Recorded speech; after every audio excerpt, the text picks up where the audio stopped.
Right now I'm in a relationship. I do have a girlfriend, so Yay! we do definitely like her. We see eye to eye. I love how she definitely looked at me and saw my strengths, and those were the kind of the strengths I identified too when I first met with Ruby. Mm. So and she saw kind of that and some of the things I was so worried about beforehand. Like I was always worried about maybe about me being not tall enough, maybe being an Asian guy, some of these things that I thought were going through my head as maybe women weren't liking me for these reasons. But it's just trying to get past those obstacles that you really know, just getting to know myself and know my strengths. And that's kind of where I highlighted, my strengths there. Right, hey guys, and welcome to another, this time it's an audio, a story from one of my clients who I feel is so inspiring, and I'm so excited to have him here to share it with you guys because I think it's going to help you guys out. His name is Kevin. Thank you so much for being here, Kevin. How are you doing? Hey, Ruby, I'm doing well. How are you today? I'm doing well, doing well. Right, let's just hop right in. Can you tell them a little bit about who you are, like where you started and where you are now? Kind of a quick summary.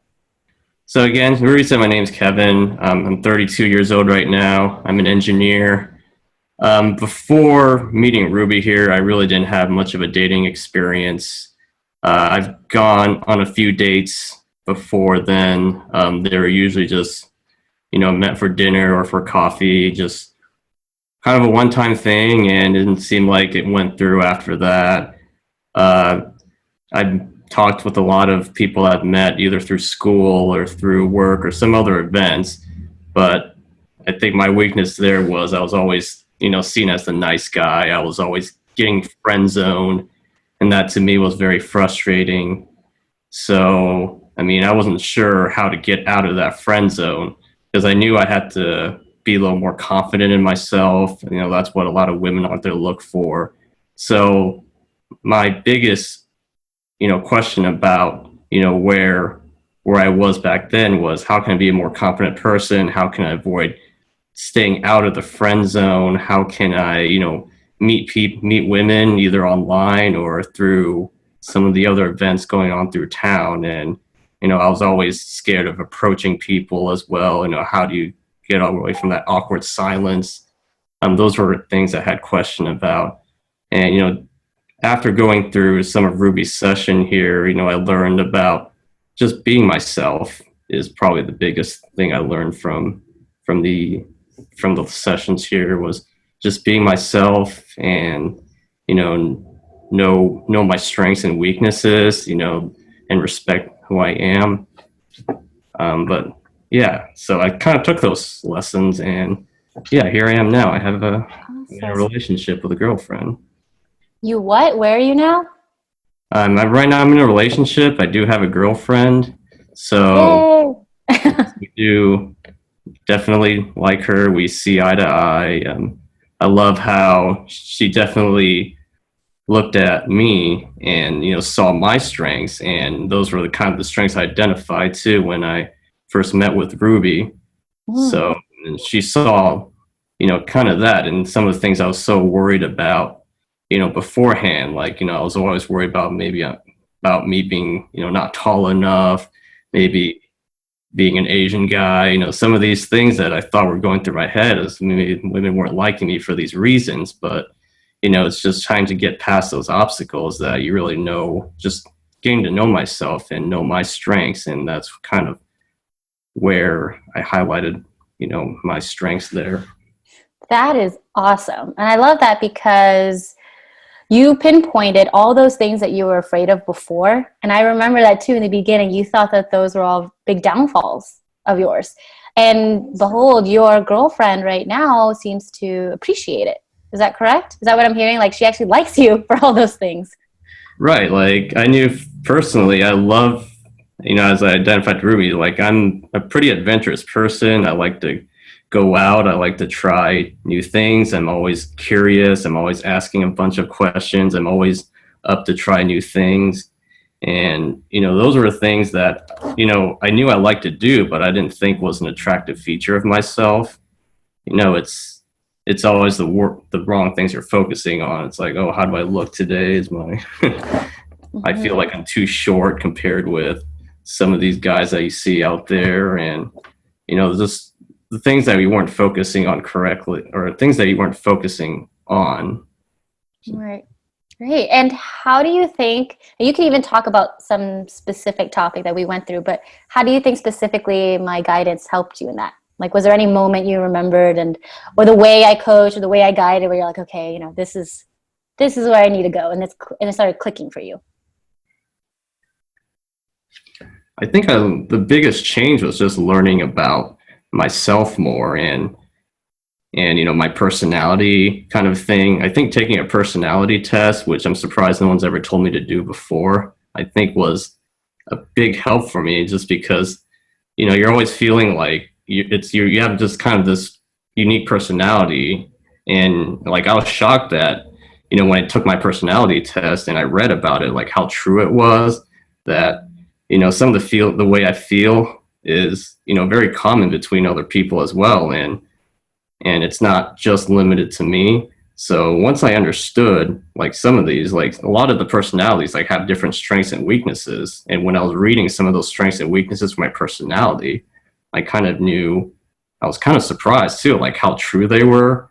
So I focused a lot on my weaknesses, which, when I first looked at those weaknesses, those were some of the things that I identified even, to Ruby before I took this personality test too, where I thought, these are some of the challenges I have to overcome.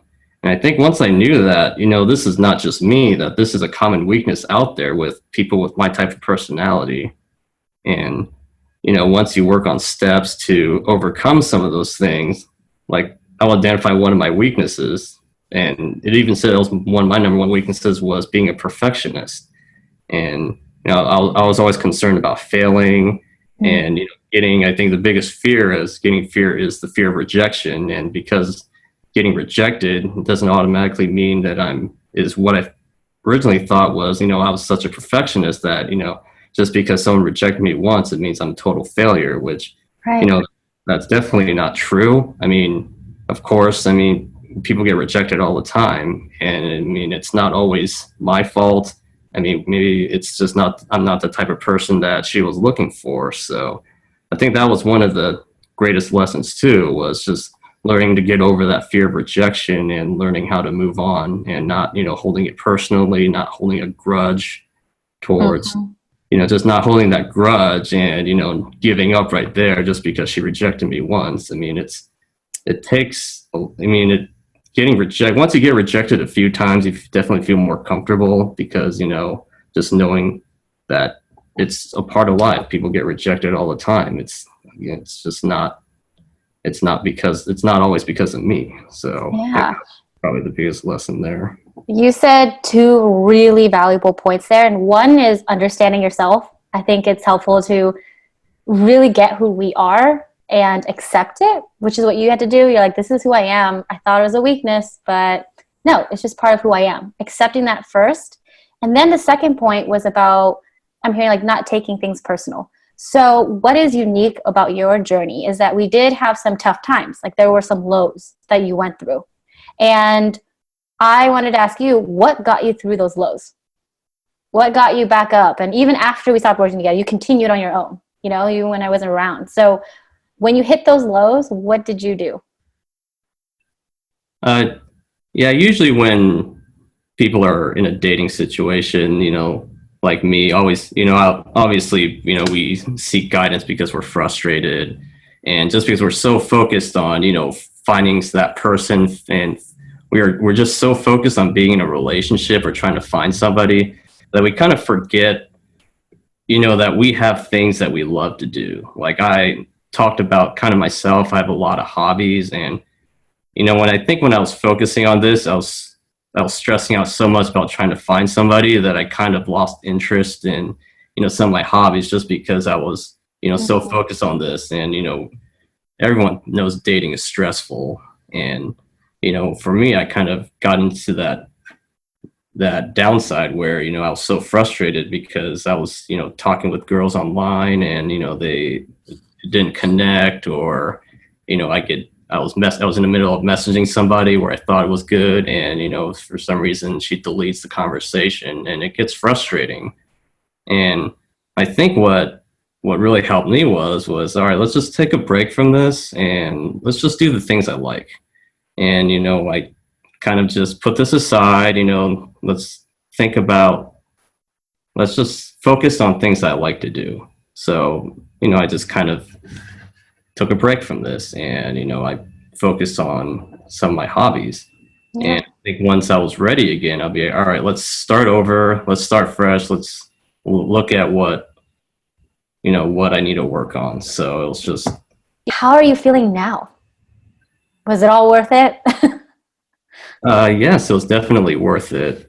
Like for me, it definitely took me longer, uh, just because, I took my time too, because like going through this class, I mean, just because I didn't find someone like really soon, I mean, I definitely understood who I was, and I definitely understood, who I was looking for.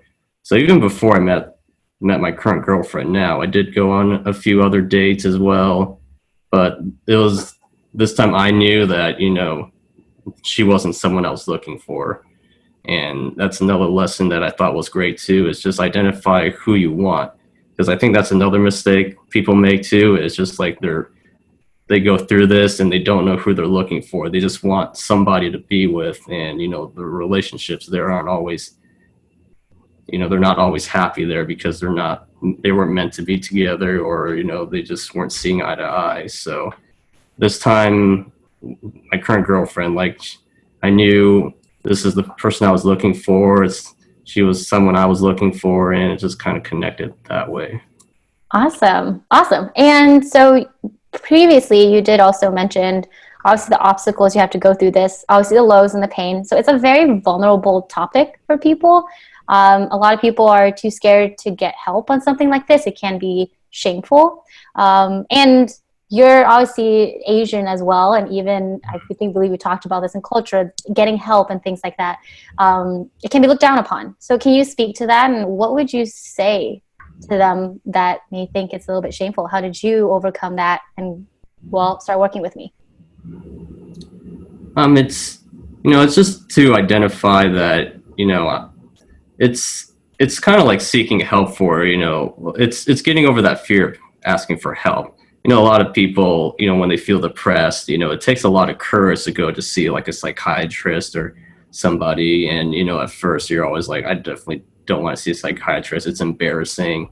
I feel like it's the same way with, seeing a dating coach that way. It's, I know I had this issue. I mean, I know I could potentially try to solve it myself, maybe, try some of the strategies, or get advice from friends, but you don't always get the right advice, and every person is unique. So, not one advice or not one advice is going to work for everybody. And it's just having to know what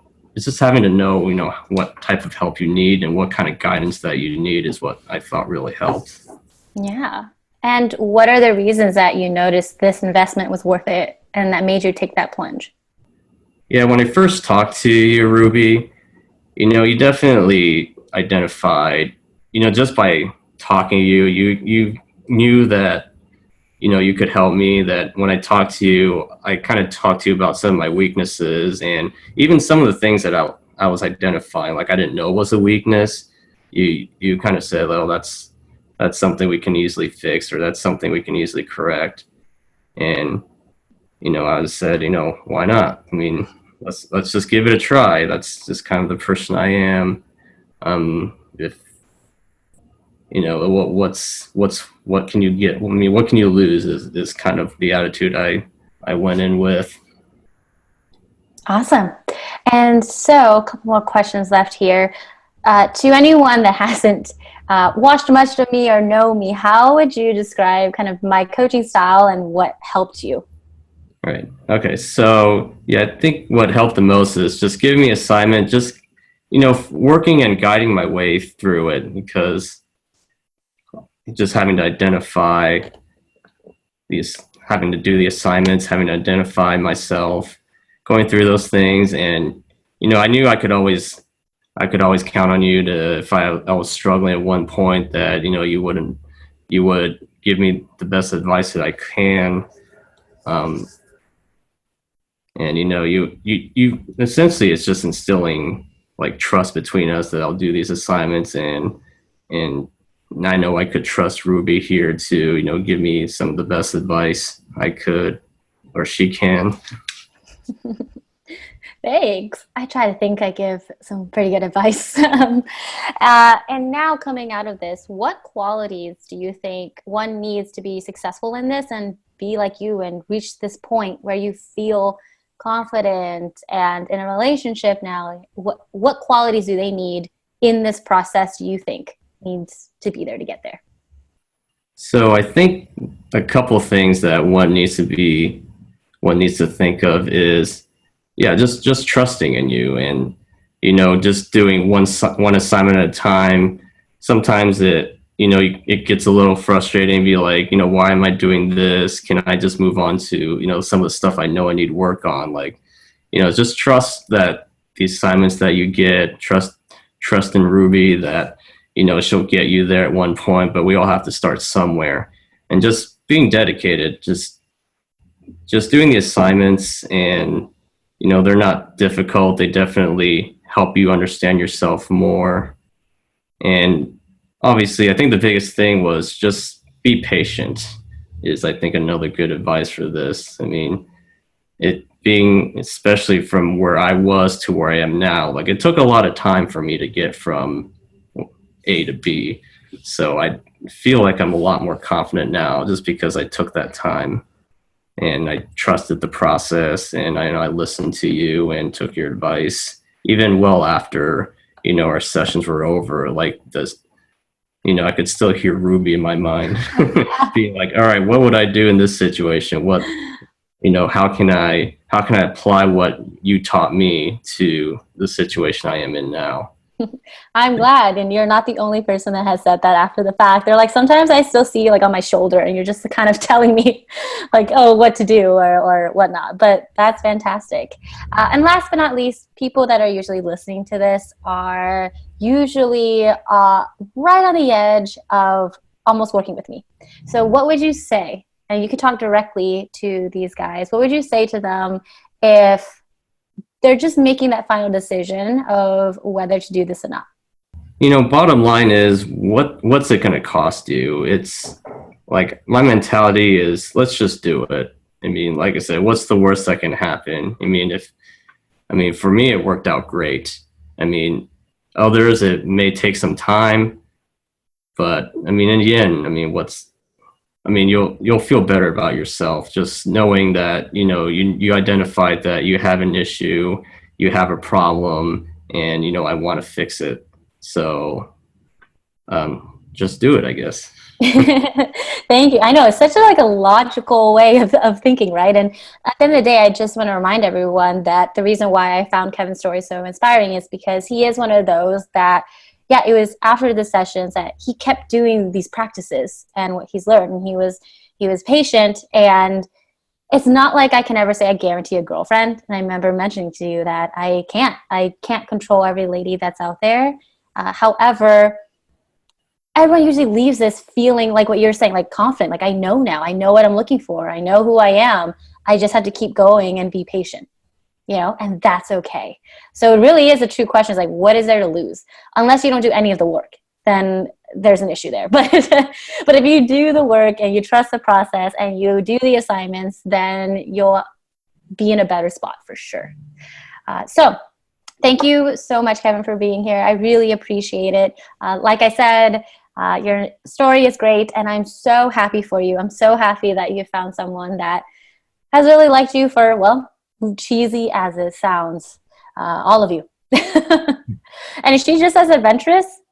Because you always said you're adventurous. Does she like doing things with you too? Yeah, like we love to travel. We're still planning our first, vacation. Nice. So we're still trying to talk about what we want to do. I think what really connected us is we were both foodies. So we loved trying different places. That's always another simple one to overlook is, a lot of people like food, and something as good, as simple as, talking about restaurants, talking about what type of food you like can easily connect people to. Yeah, That's, exactly. yeah, I noticed, I commented on ice cream is what got her attention. That's So, right. Oh, and if we didn't mention it before, guys, he did meet her online. Is that why? That's why he's saying commented. Unless it was like in an ice cream parlor, which I don't think happened. no, I met her Okay. online. I saw a picture of her eating ice cream, and I kind of commented on, that looks like some very good ice cream. Where did you get it? That's a So, great way. You used the strategy there. All right. Thank you so much again for being on here. Thank you guys for listening to us.